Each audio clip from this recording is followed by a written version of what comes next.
Il mio concetto di fare arte è un concetto di accoglienza. L'accoglienza vuol dire l'opera che si compie attraverso il mio gesto artistico è qualcosa che arriva da altrove. Questo lo percepisco in maniera netta quando concludo l'opera. Mi allontano da lei dopo il momento dell'abbassamento della tensione, cioè che è qualcosa che ti spinge a andare avanti nella sua creazione. Vado in bagno, mi lavo le mani, mi rinfresco un attimo, rientro in studio, nella stanza dove c'è l'opera, e bastano pochi minuti per meravigliarmi di lei, come se fosse una perfetta sconosciuta che trovo dentro il laboratorio per la prima volta. Questo è bellissimo perché ti dà la consapevolezza di essere uno strumento capace di far compiere un'opera. Ovviamente lo strumento capace altro non è che un uomo che deve aver lavorato su se stesso, sulle sue paure, sui suoi dubbi, le sue incertezze, perché sono tutti elementi che, se non sono superati o comunque vissuti con consapevolezza dall'artista, rimangono impressi sulla superficie. Più sottrai te stesso, più metti a disposizione la tua capacità interpretativa dell'opera che sta arrivando, e più l'opera si compie in maniera perfetta. Questo è un percorso semplice, sicuramente è un percorso che fa fare più di un passo indietro all'artista rispetto all'opera, però è sicuramente quello che permette all'opera di mostrare la sua lucina meravigliosa che percepisci se sei con lo sguardo aperto all'arte. Un gesto artistico viene riconosciuto ed è così per sempre, è eterno. Un lavoro è un lavoro ne percepisci proprio la presenza dell'umano agire, ne percepisci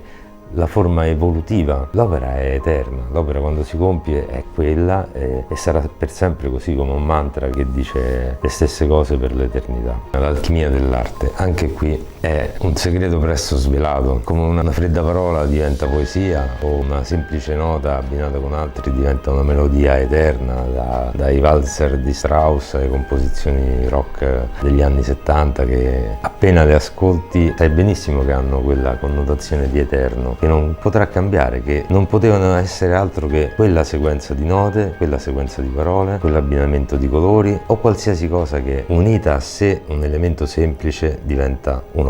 A me diverte proprio la sfida della mancanza dei materiali, o comunque dell'utilizzo di materiali basici, come per esempio un mucchio di sabbia, della colla, una superficie di legno e un colore. 4 elementi che, visti separatamente tra loro, sono freddi, come la parola singola, che può essere un elemento freddo, ma che uniti tra loro creano una sinfonia unica che solo quella potrebbe essere. Questo è un gesto alchemico, e l'arte è alchimia. L'arte è veramente trasformare qualcosa di terreno, di corruttibile, in qualcosa di eterno. È lì che è la cartina tornasole per riconoscere una vera opera d'arte. Si compie e solo quella poteva essere, altrimenti non è un'opera.